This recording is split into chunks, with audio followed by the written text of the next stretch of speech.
In this demonstration, we'll walk through an example of a customer approval process in Dynamics 365 Business Central.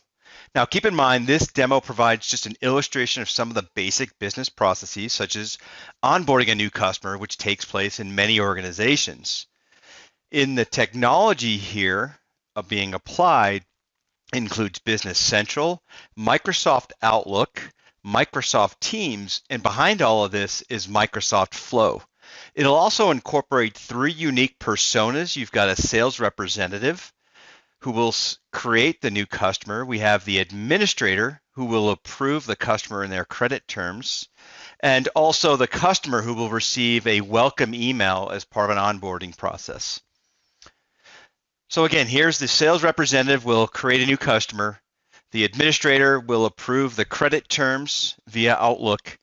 The sales representative will receive an email from Outlook as well as an update to Microsoft Teams, and the customer receives a welcome email.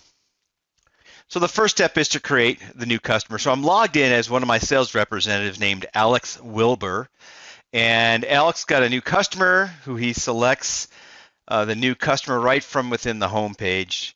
He enters in the name, in this case it's Aaron Fitz Electrical, the credit terms, and Alex wants to make sure his customer is kept apprised of the process that's happening here in Kronos.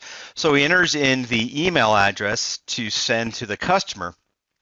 Now, all Alex needs to do is send this over to his administrator for approval. So we submit that for approval. You'll see we have some basic customer statistics and the active workflow that's taking over.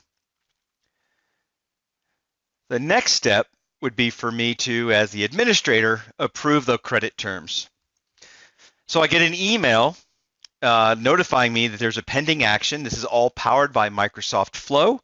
And I see that we've got a new customer request, customer 90 for Aaron Fitz Electrical. So I will approve that. I've done research. We know their credit reports, and we'll approve that. So I'll submit that, and that is the last step for me as the administrator. Now the rest takes place in terms of the automating of business processes. The sales representative will receive two notifications. The first notification is here within Outlook. So I'm logged in as Alex into my Office 365. And you'll see here that I've been notified that Aaron Fitz has been approved. And if I toggle or switch applications from Outlook to Teams, we'll see here at the bottom, it says that the administrator has approved the credit for Aaron Fitz, and then I could begin working with them and placing orders. And then the last step in this process is the customer receives a welcome email. So here I'm now logged in as Adele, who happens to be one of our customers, and Adele receives a personalized email letting us know that they're open, that we have credit terms, and that we're looking forward to the experience with them.